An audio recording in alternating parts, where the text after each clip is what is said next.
young man, I wanted to get the cheapest LASIK eye surgery I could possibly find. Here's a fun fact for you guys, don't do that. Pay a lot of money for your surgeries, because there were some red flags involved with my LASIK eye surgery. Because the first thing the surgeon offered me when I met him, when I sat down for the surgery, he offered me a prayer.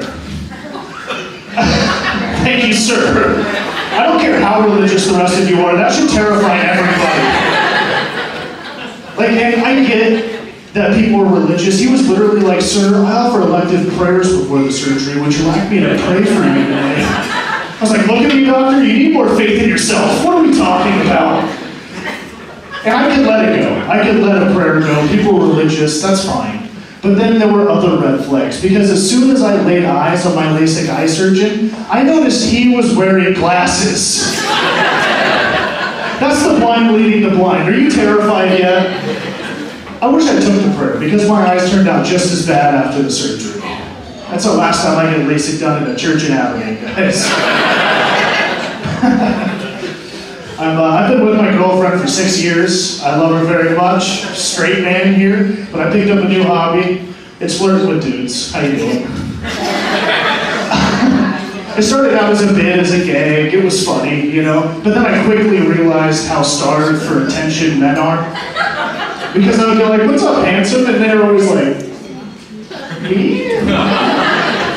Jeez. And it's crazy, I noticed a pattern, like I noticed the older the guy, the more they appreciate the compliment. An old guy walked in and I said, "What's cooking, good looking?" And he kissed me and gave me a hug. What the fuck?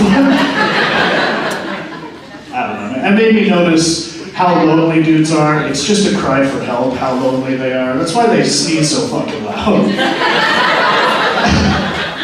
It's a cry for help, you know? Next time you hear a dude sneeze at the top of his lungs, don't say God bless you, give him the damn hug. That's what they need. They got sad right there. All right, we're gonna move on. Wrote that joke about my dad. My dad sneezes crazy loud. He's a redneck from Montana, so he always does things a little extreme. Like the way he raised me was a little extreme compared to everyone else in my neighborhood. Because I knew when I was in trouble as a little kid, because he wouldn't grab me by the arm, he'd grab me by the back of the neck. Or as he called it, a Montana steering wheel. We had fun, you know? And, you know, I remember this one time as a kid very vividly, because I had an ear infection. He had to take work off. He was pissed. And he grabbed me by the back of the neck and he reeled me in, and he's like, "Boy, if you're not actually hurt, you're gonna be when I'm done with you." Have you ever prayed to be hurt? Because it's a weird prayer to God. You're like, "Dear Lord, let me be hurt, amen." And I'm petty. Like, I can't wait for my dad to be on his deathbed, guys. Roll with me here. Because I'll have to take work off, I'll be pissed. I'll grab him by the back of his neck and reel him in. I'll be like, "Pa, if you're not actually hurt, you're gonna be when I'm done with you." You killing my dad? Yeah, alright. Just want to make sure everyone's on the same page. My whole family knows that joke, including my dad.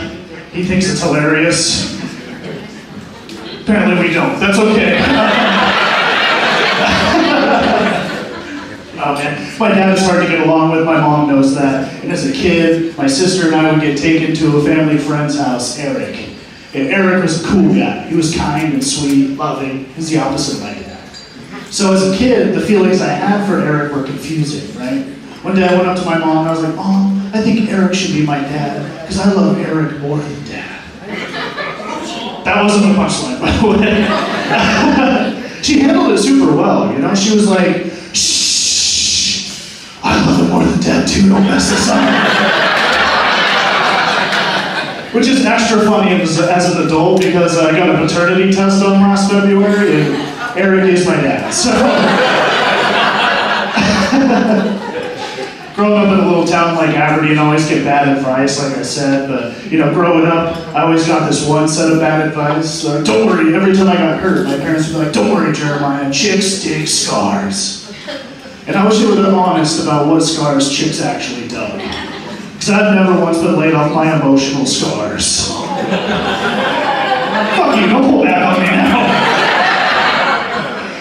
No one has ever came up and been like, "You were raised in a trailer park and denied food stamps?"